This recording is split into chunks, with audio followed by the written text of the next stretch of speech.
Hey everyone, it's Vinny, powertwang.com. Okay, so today's lesson is part 2 of Wagon Wheel as performed by Old Crow Medicine Show and or more recently Darius Rucker, aka Hootie. This particular lesson is based on the simulated banjo part.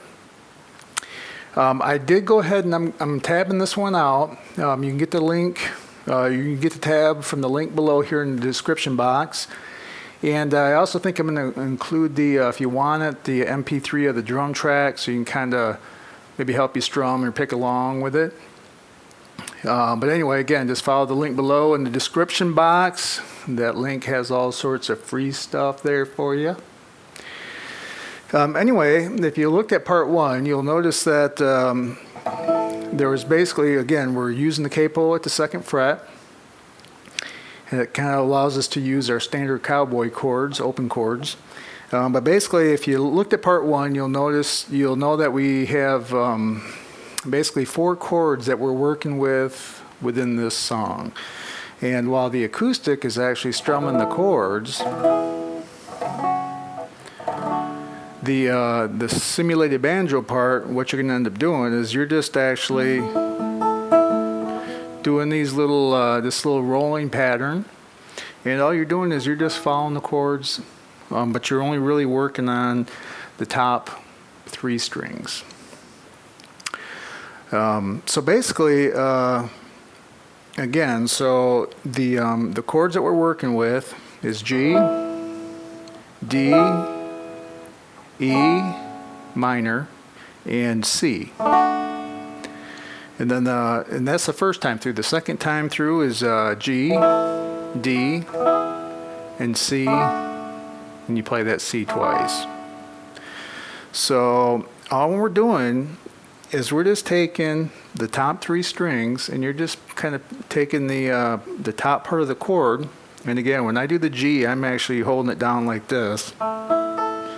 So you got open G, then your ring finger at the 3rd fret and your pinky at the 3rd fret, relative to the capo, of course. But basically, you're just doing this pattern, just like that. And it's actually a backwards roll after you hit that first note. And just basically going backwards. If you look at my right hand, after you hit this first note, you're just doing a backwards roll twice. And then you finish it with this high note. So it's... And again, you can get the tab from the link below, so use that to help follow along. So then all you're going to do is you're going to change to this D shape. Again, just on the top 3 strings, and do pretty much the same picking pattern with the right hand. Just like that. When we go to the E, because it's the E minor, all you're doing is you're just hitting the top 3. Your left hand doesn't do anything. It's just all open.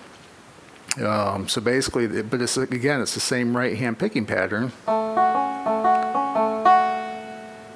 And then for the C, all we're doing is we're just taking the and holding down your first finger at the 1st fret of the B string, and then the G and the E strings are open.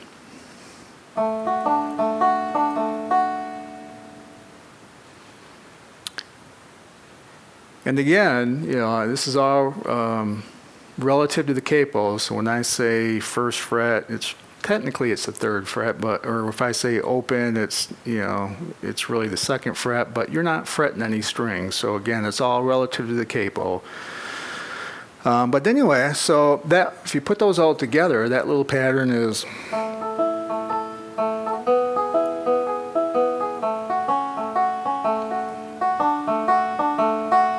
that's the first time through.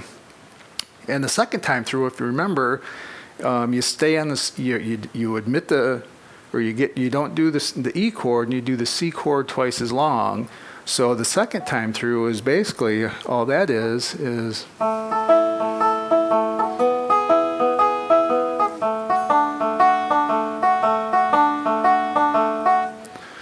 And that's pretty much it. I mean, it just repeats itself over and over again for the whole song. And what I tend to do is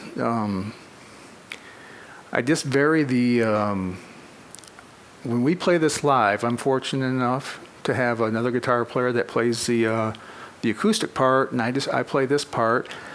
And just throughout the song, I'll just vary the how heavy I'm picking. So sometimes during the song, either the verse, I'll either pick it heavier, or sometimes I'll pick it lighter. Same thing in the chorus, depending on where I think the banjo part should be for that particular song. Because it pretty much stays the same, I just kind of vary the dynamics to make it either stand out or sit back a little bit in the mix. But again, if we play those two parts all together, you've got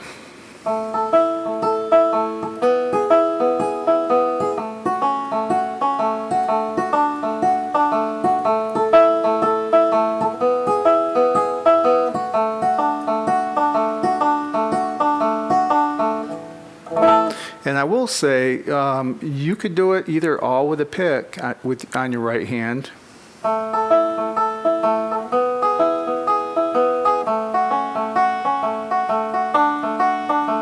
or you can actually do a hybrid picking where you're kind of doing the banjo rolls with your fingers, picking fingers really.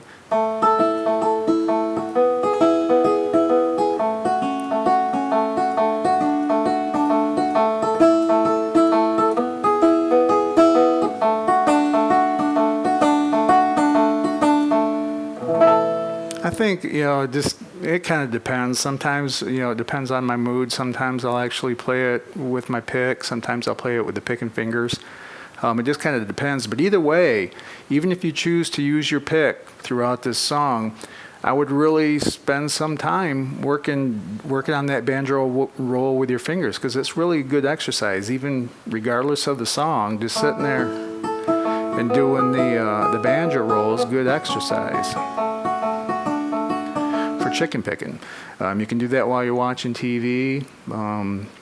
You're just sitting around noodling. It's just something good to get used to, that picking fingers.